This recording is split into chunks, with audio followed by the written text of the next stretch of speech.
옛날부터 민간에는 이런 말이 전해져 내려왔다. 부부란 한 숲의 새와 같아. 큰 어려움이 닥치면 각자 흩어져 날아간다. 그러나 진정으로 사람을 섬뜩하게 하는 것은 큰 어려움이 닥쳤을 때의 헤어짐이 아니라 평온한 세월 속에서 맹세를 저버리는 그 박정함이다. 옛 사람들은 정에 얽힌 빚이 가장 갚기 어렵다고들 했다. 그렇다면 이 세상에서 배우자를 배신하고 맹세를 어긴 사람들은 생이 끝난 후 어떤 심판을 받게 될까? 전설 속 저승에서는 이 박정한 이들에게 과연 어떤 벌을 내릴까? 이 모든 것에 대한 답은 아마도 임회덕이라는 한 옛 상인의 이야기에서부터 시작될 것이다. 고대 태안부에 임회덕이라는 상인이 있었다. 조상 3대가 상업에 종사하여 그에 대해 이르러서는 집안이 큰 부를 이루었다. 임회덕은 용모가 준수하고 말솜씨가 뛰어나 어린 시절부터 남다른 사업 수완을 보였다. 그는 18살의 같은 상인 집안의 딸인 소원녀를 아내로 맞았는데 두 사람은 가문도 잘 어울리고 마음도 잘 맞아 정이 깊었다. 소아녀는 꽃처럼 아름다운 용모의 성품이 온화하고 현숙하여 임회덕에게 시집 온 후 집안일을 빈틈없이 꾸려나갔다. 그녀는 용모가 뛰어날 뿐만 아니라 지혜 또한 남달라 종종 임회덕의 장사에 정확한 조언을 해주곤 했다. 부부는 결혼 초 몇 년간 꿀처럼 달콤하게 지냈고 사람들은 그들을 보고 하늘이 맺어준 한 쌍이라 말했다. 임회덕의 사업은 날로 번창하여 처음에 포목 장사에서 시작해 곡물, 차, 비단 등 여러 분야로 확장되었다. 그의 상단은 온 나라 방방곡곡을 누볐고 재산은 눈덩이처럼 불어났다. 그리고 이 성공의 뒤에는 소아녀의 공이 적지 않았다. 그녀는 임회덕의 현명한 아내일 뿐만 아니라 사업의 든든한 동반자였다. 임회덕이 장사에서 어려움을 겪을 때마다 소아녀는 늘 지혜로운 조언으로 그가 위기를 극복하도록 도왔다. 하지만 바로 그 성공이 임회덕의 마음을 미묘하게 바꾸기 시작했다. 재산이 늘고 사회적 지위가 높아지면서 그는 여러 주점과 찻집을 드나들며 많은 고관대작들과 어울리게 되었다. 그러한 자리에서 그는 더 넓은 세상을 보았고 각양각색의 여인들도 접하게 되었다. 처음에는 임회덕도 마음의 선을 지키며 이러한 어울림을 사업상 필요한 방편으로 여겼다. 그러나 시간이 흐르면서 화려한 세상의 유혹이 그의 마음을 잠식하기 시작했다. 그는 집안의 평온한 생활에 만족하기 어려워졌고 자극과 신선함을 갈망하게 되었다. 전환점은 그가 30살이 되던 해에 찾아왔다. 그의 임회덕은 사업을 수도까지 확장하여 그곳에 지점을 내야 했다. 수도의 사업을 더 잘 관리하기 위해 그는 그곳에 장기간 머물기로 결정했다. 소아녀는 그를 따라가고 싶었지만 임회덕은 수도의 초기 일이 바쁘다는 핑계로 그녀에게 고향에 남아 부모님을 돌보라고 권했다. 수도에서의 나날 동안 임회덕의 삶은 천지개벽과도 같이 변했다. 아내의 제약이 없어진 그는 화려하고 방탕한 생활에 빠져들었다. 한 상업연회에서 그는 유청아라는 기생을 만났다. 유청아는 갓 20살로 꽃처럼 아리답고 노래 솜씨 또한 사람의 마음을 뒤흔들었다. 그녀의 미모와 재능은 순식간에 임회덕의 마음을 사로잡았다. 임회덕은 유청아가 있는 기루를 드나들며 그녀를 위해 돈을 물쓰듯 썼다. 그는 스스로에게 이것은 단지 사업상의 접대일 뿐이며 잠시의 자극을 찾는 것뿐이라고 말했다. 하지만 시간이 흐를수록 그는 자신이 이 여자에게 깊이 빠져들었음을 깨달았다. 유청아의 작은 몸짓 하나하나가 그의 마음을 흔들었고 고향에 있는 아내를 잊게 만들었다. 유청아의 부드러운 품속에서 임회덕은 점차 자신을 잃어갔다. 그는 온갖 거짓말을 꾸며내 수도에 머무는 시간을 늘렸고 아내에 대한 그리움도 날이 갈수록 옅어졌다.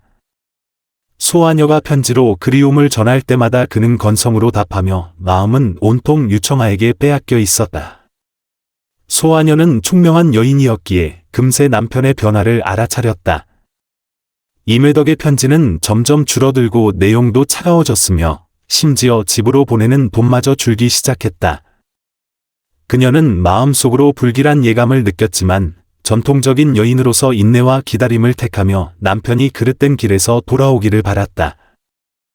하지만 임회덕의 타락은 여기서 멈추지 않았다. 한동안 신선함을 즐긴 후 그는 유청아가 비록 아름답지만 결국 기로의 여인일 뿐 소아녀와 같은 깊은 교양과 지혜가 부족하다는 것을 깨달았다. 그러나 이때의 그는 이미 깊이 빠져 헤어나올 수 없었다. 유청아 앞에서 체면을 유지하기 위해 그는 가산을 탕진하고 심지어 사업 자금에까지 손을 대기 시작했다.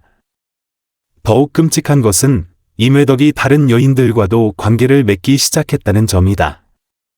수도의 사교계에서 그는 몇몇 관리의 첩이나 부유한 상인의 딸들을 만났고 자신의 재력과 지위를 이용해 그들과도 분명치 않은 관계를 맺었다. 그에게 있어 이것은 남자의 성공의 상징이자 자랑할 만한 미천이었다. 한편 고향에 있는 소아녀는 홀로 거대한 고통을 감내하고 있었다. 그녀는 연로한 시부모님을 모셔야 했을 뿐만 아니라 임회덕이 남기고 간 사업까지 돌봐야 했다. 임회덕이 보내오는 돈이 점점 줄어들자 그녀는 자신의 비상금을 써가며 집안 살림을 꾸려야 했다. 그녀를 더욱 고통스럽게 한 것은 임회덕의 수도에서의 풍문이 고향까지 들려오기 시작했다는 것이다. 한때 그녀 부부의 금실을 부러워하던 이웃들이 이제는 동정과 연민의 눈빛을 보내기 시작했다. 마음씨 좋은 친구 몇몇은 그녀에게 수도에 한번 가보라고 권했지만 소아녀는 가보아도 달라질 것이 없다는 것을 알았다. 그녀는 그저 이 굴욕과 고통을 묵묵히 감내할 수밖에 없었고 마음속 절망은 파도처럼 밀려왔다. 임회덕의 방탕한 생활은 꼬박 3년 동안 계속되었다. 이 3년 동안 그는 남편으로서의 책임과 의무를 완전히 잊고 주색잡기에 빠져 살았다. 그의 사업은 여전히 돌아가고는 있었지만 그의 불성실함과 낭비로 인해 이미 내리막길을 걷기 시작했다. 그를 신뢰했던 사업 동료들도 그의 품행의 의문을 품기 시작했다. 소아녀의 몸은 오랜 근심과 과로 속에서 점점 쇠약해졌다. 본래 체질이 약한 데다 정신적인 압박까지 더해져 그녀의 건강은 급격히 나빠졌다. 그러나 병상에 누워서도 그녀는 여전히 임회덕의 안위를 걱정하며 그가 무사히 돌아오기를 바랐다. 시부모님 또한 아들의 행동에 마음 아파했지만 연로하여 어찌할 도리가 없었다. 날로 초췌해지는 며느리를 보며 두 노인은 이 현명한 여인에게 미안한 마음으로 가득 찼다. 그러나 소아녀는 시종일관 효를 다하며 두 분을 정성껏 모셨고 단 한마디의 원망도 하지 않았다. 임회덕도 가끔 깊은 밤이면 집안의 아내를 떠올리고 그녀의 부드러운 미소와 자상한 보살핌을 생각했다. 하지만 그럴 때마다 그는 술과 여자로 자신을 마비시키며 남자는 마땅히 인생을 즐겨야 하며 세속의 도덕적 족수에 얽매여서는 안 된다고 스스로에게 말했다. 수도에서의 네 번째 해, 임회덕의 삶의 위기가 찾아왔다. 오랜 탕진과 사업 소홀로 인해 그의 자금줄에 문제가 생긴 것이다. 몇몇 중요한 사업 동료들이 그의 행실에 불만을 품고 협력을 중단하면서 그의 사업은 설상가상으로 어려워졌다. 더욱 치명적인 것은 한때 그에게 온갖 애정을 보이던 여인들이 그의 재력이 예전 같지 않자 태도가 변하기 시작했다는 점이다. 유청아는 겉으로는 여전히 그에게 다정했지만 임회덕은 그녀의 눈에서 냉담함을 느낄 수 있었다. 다른 여성들은 더욱 노골적이었다. 그의 재정 상황을 알게 된 후 그와 거리를 두었다. 이로써 임회덕은 처음으로 현실의 냉혹함을 느꼈고 지난 몇 년간의 자신의 행적을 되돌아보기 시작했다. 그러나 그가 다시 마음을 다잡고 바른 길로 돌아가려 할 때 고향에서 비보가 전해졌다. 소아녀가 위독하니 속히 집으로 돌아오라는 시부모님의 전갈이었다. 이 소식을 받은 임회덕은 벼락을 맞은 듯 충격을 받았다. 그는 자신이 4년 동안 집에 돌아가지 않았고 한때 그토록 자신을 사랑했던 여인을 4년 동안 보지 못했다는 사실을 그제야 깨달았다. 임회덕은 서둘러 짐을 챙겨 고향으로 향했다. 길을 가는 내내 그의 마음은 죄책감과 두려움, 그리고 한 가닥의 기대로 복잡하기 그지없었다. 그는 소아녀의 마지막 모습을 볼 수 있기를, 그녀에게 사죄할 수 있기를, 그리고 그녀의 용서를 받을 수 있기를 기대했다. 임회덕이 먼지투성이가 되어 집에 도착했을 때 소아녀는 이미 숨이 넘어가기 직전이었다.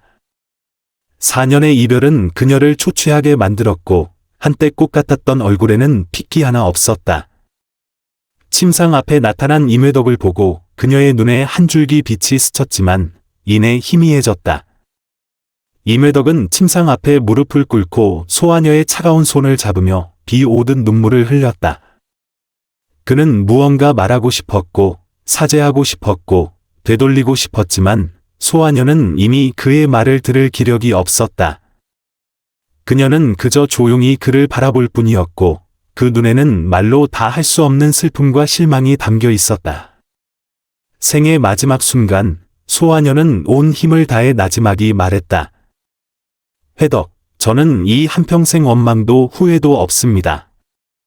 다만 당신이 정이라는 두 글자가 태산보다 무겁다는 것을 알아주길 바랄 뿐입니다. 이 말을 마치고 그녀는 평온하게 눈을 감고 영원히 이 세상을 떠났다. 소아녀의 죽음은 임회덕에게 거대한 충격을 안겨주었다. 그는 마침내 세상에서 가장 소중한 것, 진정으로 자신을 사랑하고 지지하며 모든 것을 바쳤던 여인이 영원히 떠났다는 것을 깨달았다. 소아녀의 장례식에서 임회덕은 통곡했지만 모든 것은 이미 너무 늦어 있었다. 소아녀를 잃은 후 임회덕의 정신은 완전히 무너졌다. 그는 매일 술로 시름을 달랬고 사업도 완전히 황폐해졌다. 한때 그와 관계를 맺었던 여인들은 그의 처지를 알게 되자 역병을 피하듯 그를 피했다. 임회덕은 그제야 진정으로 배신당하고 외톨이가 된다는 것이 무엇인지, 외롭고 무력하다는 것이 무엇인지를 절실히 깨달았다. 그 후 2년 동안 임회덕의 몸과 마음은 급격히 악화되었다. 그는 심각한 병에 걸렸지만 치료를 거부하며 마치 이런 방식으로 자신을 벌하는 듯했다. 시부모님도 며느리가 세상을 떠난 후 얼마 지나지 않아 연이어 돌아가셨고 임종전 임회덕의 행동에 깊은 실망을 표했다.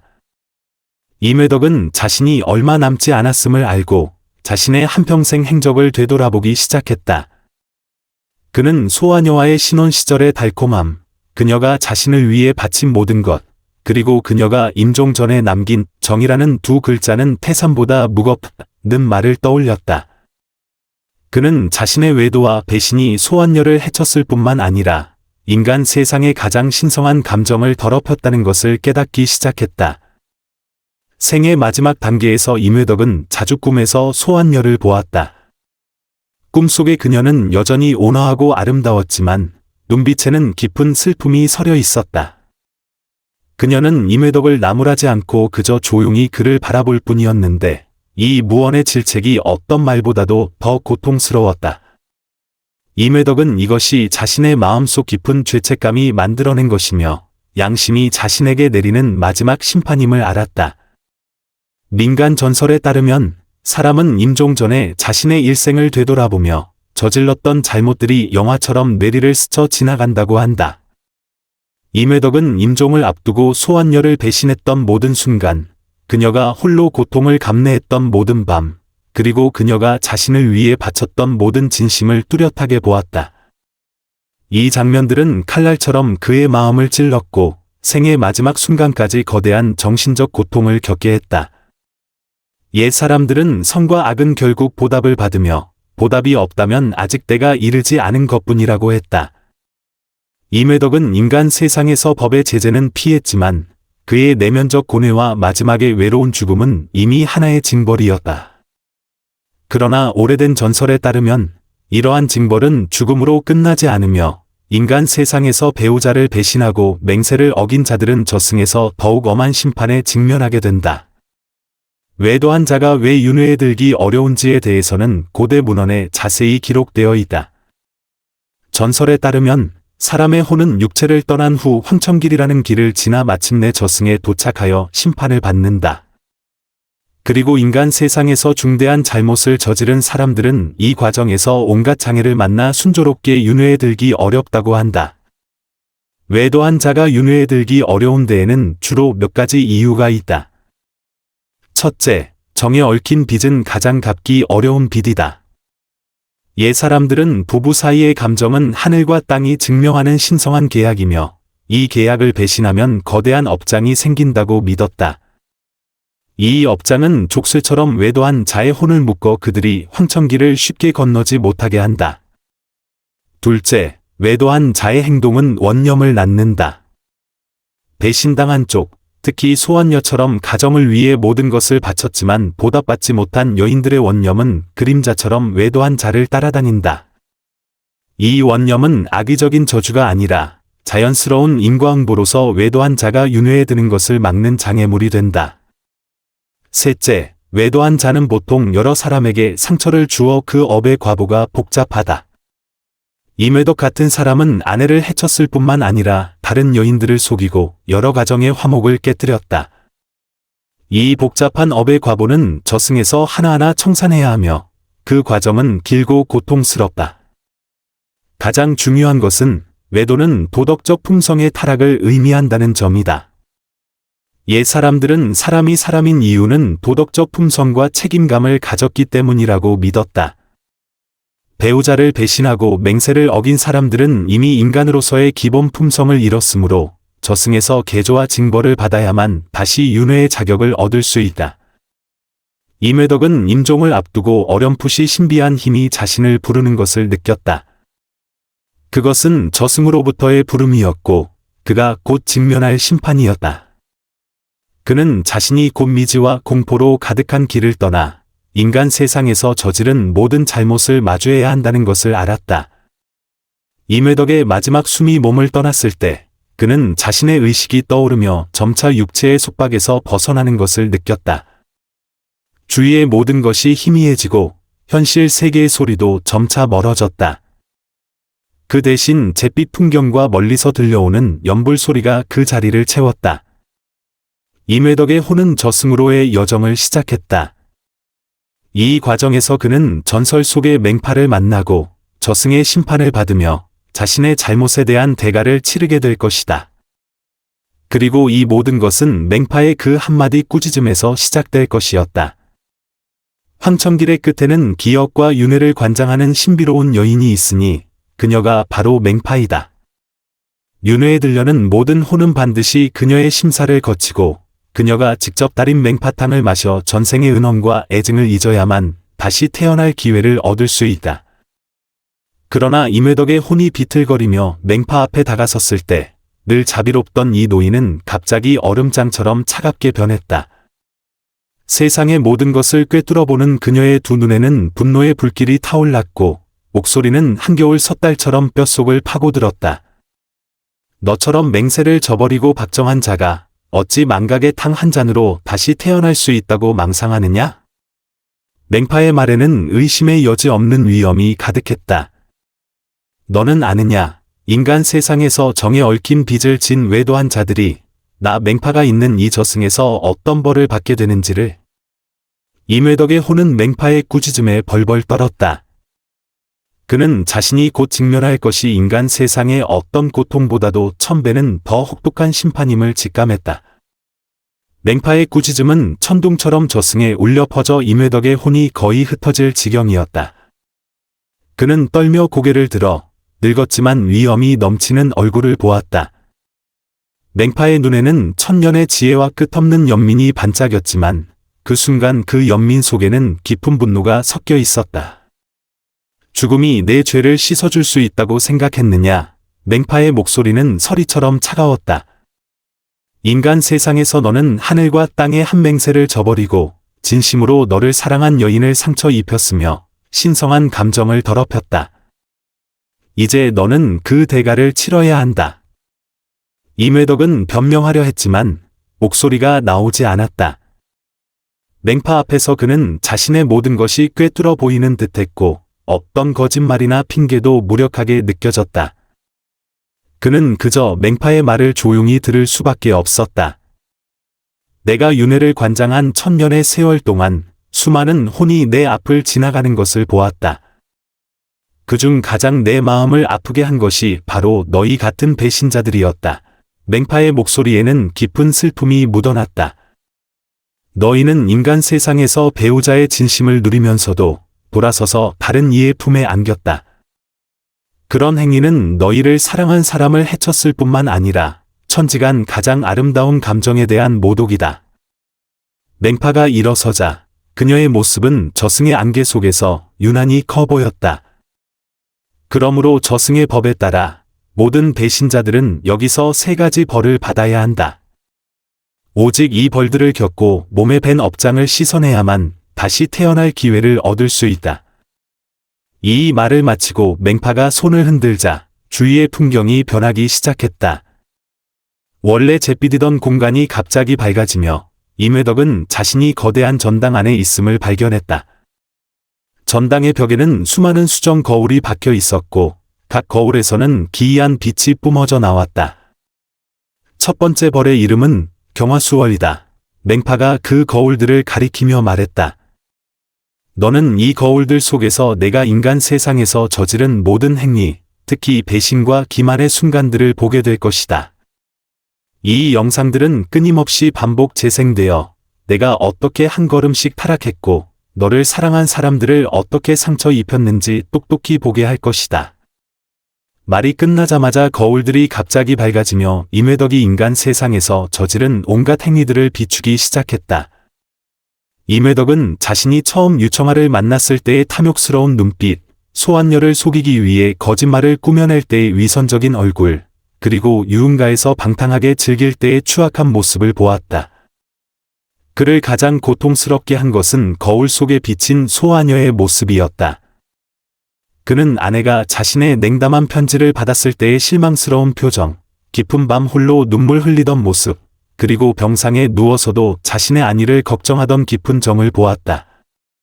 이 장면들은 칼날처럼 임회덕의 마음을 찔러 그를 쥐구멍이라도 숨고 싶게 만들었다. 똑똑히 보았느냐? 맹파의 목소리가 차갑게 울렸다. 이것이 내가 인간 세상에서 보인 진짜 모습이다. 너는 스스로 삶을 즐기고 있다고 생각했겠지만 실제로는 가장 소중한 감정을 짓밟고 있었다. 그리고 내게 상처 입은 그 여인은 생의 마지막 순간까지도 너를 걱정했다. 이 대비가 부끄럽지 않으냐? 임회덕은 눈을 감고 더는 고통스러운 장면을 보고 싶지 않았지만 자신의 행동을 통제할 수 없었다. 저승에서는 자신의 잘못을 직시해야 했고 피할 수도 잊을 수도 없었다. 거울 속 영상은 임회덕의 신혼 첫날 밤부터 그가 죽는 순간까지 오랫동안 계속되었다.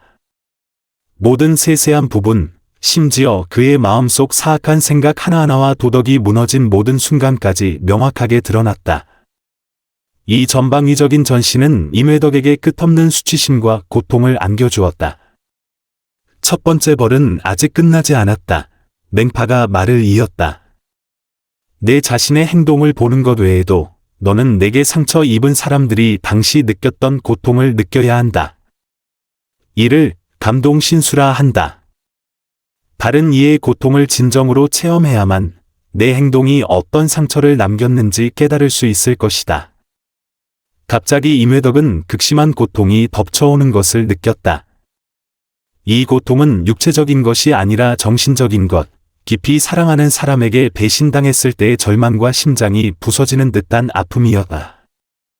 그는 자신이 외도했다는 사실을 알았을 때 소아녀가 느꼈을 충격과 불신, 깊은 밤의 통곡과 절망, 그리고 병상에서도 자신을 걱정했던 복잡한 심정을 그대로 느꼈다. 이 고통은 어떤 육체적 고문보다도 1000배는 더 심했다. 임회덕은 마침내 심장이 갈갈이 찢어지는 듯한 아픔이 무엇인지, 죽는 것보다 못한 삶이 무엇인지를 깨달았다. 그는 소리치고 싶었고 애원하고 싶었지만 이 고통을 감내하는 것 외에는 아무것도 할 수 없었다. 이제야 알겠느냐? 맹파의 목소리에는 한 가닥 동정이 섞여 있었다. 이것이 내가 소아녀에게 안겨준 고통이다. 그녀는 너를 위해 젊음, 건강, 심지어 생명까지 바쳤지만 너는 배신으로 그 깊은 정에 보답했다. 이런 행위는 저승에서 절대 용서받을 수 없다. 첫 번째 벌은 오랜 시간 동안 계속되었고 임회덕은 그 과정에서 인간 세상의 가장 깊은 고통과 후회를 경험했다. 벌이 마침내 끝났을 때 그는 완전히 무너져 내렸다. 만약 혼의 특수한 성질이 아니었다면 그는 이 고통을 견디지 못했을 것이다. 두 번째 벌의 이름은 정체상환이다. 맹파가 손을 흔들자 주위 풍경이 다시 변했다. 이번에 임회덕은 자신이 황량한 땅 위에 서 있는 것을 발견했다. 사방은 죽은 듯 고요했고 멀리서 희미한 슬픈 울음소리만 들려왔다. 여기서 너는 내게 상처 입은 모든 여인들의 원념을 마주해야 한다. 맹파가 설명했다. 소환녀뿐만 아니라 내게 속고 노란한 다른 여인들까지도 말이다. 그들의 원념이 실체가 되어 내게 빚을 받으러 올 것이다. 너는 그들 하나하나를 마주하고 그들의 질책과 원망을 감당하며 이 원념이 사라질 때까지 견뎌야 한다. 말이 끝나자마자 멀리서 희미한 형체들이 나타나기 시작했다. 가장 먼저 나타난 것은 소환녀였지만 이 소환녀는 임회덕의 기억 속 모습과 달랐다. 그녀의 얼굴은 종이처럼 창백했고 눈에는 깊은 원한과 한이 서려 있었다. 그녀는 천천히 임회덕에게 다가왔고 한 걸음 한 걸음에 말 못할 슬픔이 묻어났다. 회덕, 왜 저에게 이리 하셨습니까? 소환녀의 목소리는 흐느끼는 듯했다. 저는 당신을 위해 모든 것을 바쳤습니다. 젊음, 건강, 심지어 생명까지도요. 그런데 당신은 우리의 맹세를 저버렸습니다. 제가 그 외로운 밤들을 어떻게 보냈는지 아십니까? 제가 병상에서도 당신을 걱정할 때 어떤 심정이었는지 아십니까? 임회덕은 앞으로 나아가 소환녀를 안고 사죄하고 싶었지만 그녀의 형체는 연기처럼 허망하여 결코 닿을 수 없었다. 그는 그저 그녀의 원망을 들으며 그녀 마음속의 고통과 한을 느낄 수밖에 없었다. 뒤이어 유청아도 나타났다. 그러나 이 유청아 또한 임회덕의 기억 속 그 요염하고 매력적인 여인이 아니라 초췌한 얼굴에 텅 빈 눈빛을 한 유령이었다. 내가 정말 당신을 사랑했다고 생각하십니까? 유청아의 목소리는 날카롭고 귀에 거슬렸다. 나는 그저 가련한 여인일 뿐, 먹고 살기 위해 기루에 몸을 담았을 뿐입니다. 그런데 당신은 내 처지를 이용해 나를 장난감처럼 다루었습니다. 당신은 내게 돈을 주었지만 내 마지막 존엄마저 짓밟았습니다. 한 명 한 명의 여인들이 임회덕 앞에 나타났다. 그들은 모두 그가 수도에서 관계를 맺었던 여인들이었다. 각자 깊은 원한과 한을 품고 그에게 자신의 고통과 사연을 쏟아냈다. 임회덕은 그제야 자신의 행동이 소환녀뿐만 아니라 수많은 다른 무고한 여인들에게도 상처를 주었다는 것을 깨달았다. 이 여인들의 원념은 파도처럼 임회덕에게 밀려와 그에게 전례 없는 압박감과 고통을 안겨주었다. 그는 해명하고 싶고 사죄하고 싶었지만 어떤 말도 무력하게 느껴졌다. 그는 그저 이 원념의 충격을 묵묵히 감내하며 자신이 과거에 저지른 상처를 느껴야 했다. 정에 얽힌 빚은 세상에서 가장 갚기 어려운 빚이다. 맹파가 옆에서 차갑게 말했다. 그것은 물질적 손실뿐만 아니라 정신적 상처와 관련이 있기 때문이다.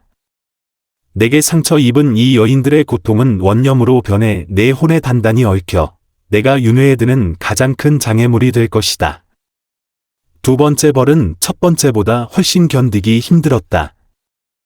임회덕은 그 원념의 충격 속에서 자신의 혼이 거의 찢어질 것 같다고 느꼈다. 하지만 그는 이것이 자신이 감당해야 할 벌이며 자신의 잘못에 대한 대가라는 것을 알았다. 세 번째 벌이자 가장 엄한 벌의 이름은 윤회금고이다. 두 번째 벌이 끝났을 때 맹파의 목소리가 다시 울렸다. 이번에는 그녀의 어조에 전례 없는 엄숙함이 깃들어 있었다. 저승의 법에 따라 배신한 자는 즉시 윤회에 들 수 없으며 여기서 장기간의 계조와 정화를 거쳐야 한다. 주위의 풍경이 다시 변하고 임회덕은 자신이 거대한 감옥에 갇힌 것을 발견했다. 이 감옥은 평범해 보였지만 신비한 힘이 있어 그가 벗어날 수 없게 했다. 이 윤회금고에서 너는 기나긴 세월을 보내게 될 것이다. 맹파가 계속 설명했다. 그 기간 동안 너는 끊임없이 자신의 잘못을 반성하고 내게 상처 입은 사람들의 고통을 느끼며 진정으로 뉘우치고 내 혼이 정화될 때까지 머물러야 한다. 오직 그때가 되어서야 다시 태어날 기회를 얻을 수 있다. 하지만 맹파의 말이 바뀌었다. 내가 마침내 다시 태어날 기회를 얻더라도 다음 생에서는 엄한 과보에 직면하게 될 것이다. 이 생에서 저지른 잘못들은 다음 생에서 다양한 형태로 내게 돌아올 것이다. 너는 배신당하는 고통을 겪을 수도 있고 외로움과 절망을 맛볼 수도 있다. 이것이 바로 인과응보의 법칙이다. 임회덕은 이 말을 듣고 마음이 절망으로 가득 찼다. 그는 죽음으로 모든 것이 끝날 줄 알았는데 저승에서 이토록 혹독한 벌을 받아야 한다는 사실에 절망했다. 하지만 동시에 그는 진정으로 자신의 행동을 반성하기 시작했고 인간 세상에서 얼마나 큰 잘못을 저질렀는지 깨닫기 시작했다. 이제야 알겠느냐? 맹파가 마지막으로 말했다. 배신은 배우자에 대한 상처일 뿐만 아니라 천지간 가장 아름다운 감정에 대한 모독이다. 이러한 행위는 거대한 업장을 낳아 윤회에 드는 가장 큰 장애물이 된다. 오직 이 세 가지 벌을 겪고 진정으로 자신의 잘못을 뉘우쳐야만 다시 시작할 기회를 얻을 수 있다. 임회덕은 윤회금고에서 기나긴 반성과 참회의 길을 시작했다. 그 과정에서 그는 끊임없이 소아녀와의 아름다웠던 시간을 떠올리고 자신의 타락 과정을 반성하며 자신에게 상처 입은 사람들의 고통을 느꼈다. 이 기나긴 세월 동안 임회덕은 점차 진정한 사랑이 무엇인지, 책임과 헌신이 무엇인지를 깨달았다. 그는 자신의 행동에 깊은 수치심과 회한을 느끼기 시작했고 소아녀가 임종 전에 남긴 정이라는 두 글자는 태산보다 무겁는 말의 깊은 의미를 진정으로 이해하게 되었다. 맹파는 가끔 그를 찾아와 매번 그의 반성 결과를 물었다. 시간이 흐르면서 맹파는 임회덕의 태도가 근본적으로 변했음을 발견했다. 그는 더 이상 자신의 행동에 대한 핑계를 찾거나 책임을 회피하지 않고 진심으로 자신의 잘못을 참회했다. 이제야 깨달은 모양이구나. 어느 날 맹파가 임회덕에게 말했다. 진정한 사랑은 소유와 즐거움이 아니라 책임과 헌신이다. 부부 사이의 맹세는 형식이 아니라 하늘과 땅에 대한 약속이다. 이 약속을 저버리는 것은 인간성의 가장 아름다운 부분을 배신하는 것이다. 수많은 낮과 밤의 반성과 참회를 거쳐 임회덕의 혼은 마침내 정화되었다. 그에게 얽혀있던 원념들이 사라지기 시작했고 그의 마음도 순수해졌다. 맹파는 이 변화를 보고 만족스럽게 고개를 끄덕였다. 너의 뉘우침은 진실하고 너의 반성은 깊다. 맹파가 말했다. 비록 내가 인간 세상에서 심각한 잘못을 저질렀지만 여기서의 내 모습은 구원받을 가능성이 있음을 증명했다. 이제 맹파탕을 마시고 윤회에 들 준비를 하여라. 하지만 임회덕이 맹파탕을 마시려 할 때 맹파가 다시 말했다. 다만 기억하여라. 내가 곧 전생의 기억을 잊게 되겠지만 내가 저지른 잘못이 이로써 사라지는 것은 아니다. 다음 생에서 너는 그에 상응하는 과보를 받게 될 것이니 이것이 인과 법칙의 필연적인 결과다. 부디 다음 생에서는 감정을 소중히 여기고 다시는 같은 잘못을 저지르지 않기를 바란다.